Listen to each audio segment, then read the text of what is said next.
పాస్టర్లకు CM Chandrababu శుభవార్త చెప్పారు. యువగళం పాదయాత్రలో నారా లోకేష్ గారు పాస్టర్లకు ఇచ్చిన హామీ ప్రకారం హామీ నెరవేరుస్తూ చంద్రబాబు నాయుడు గారు నిర్ణయం తీసుకున్నారు.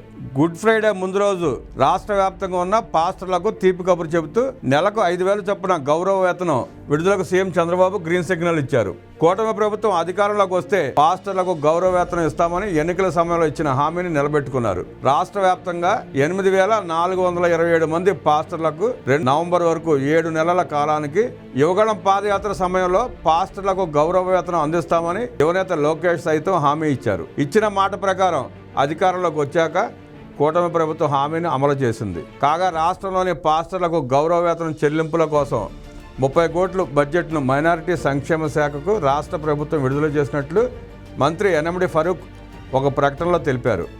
రాష్ట్రంలోని 8,427 మంది పాస్టర్లకు త్వరలోనే క్రిస్టియన్ మైనారిటీ కార్పొరేషన్ ద్వారా వారి బ్యాంక్ అకౌంట్లకు గౌరవ వేతనాన్ని జమ చేస్తామని తెలిపారు. గుడ్ ఫ్రైడే ముందు రోజున ప్రభుత్వం పెండింగ్లో ఉన్న గౌరవ వేతనాల చెల్లింపు కోసం 30 కోట్ల మొత్తాన్ని విడుదల చేయడం పట్ల సర్వత్రా హర్షం వ్యక్తం అవుతోందన్నారు. గుడ్ ఫ్రైడే సందర్భంగా రాష్ట్రంలోని క్రైస్తవులందరికీ మంత్రి శుభాకాంక్షలు తెలియజేశారు. నెలకు 5,000 చొప్పున 7 నెలల కాలానికి 35,000 ప్రతి పాస్టర్కి అందించే ఏర్పాట్లు చేశారు. ఏదైతే కూటమి ప్రభుత్వం హామీ ఇచ్చిందో హామీని నెరవేర్చుకుంటూ ముందుకు సాగుతున్న పరిస్థితి చూస్తున్నాం. జగన్మోహన్ రెడ్డి గారు వాళ్ళకి హామీలు ఇవ్వటమే కానీ ఒక్క హామీ నెరవేర్చిన పాపం పోలా.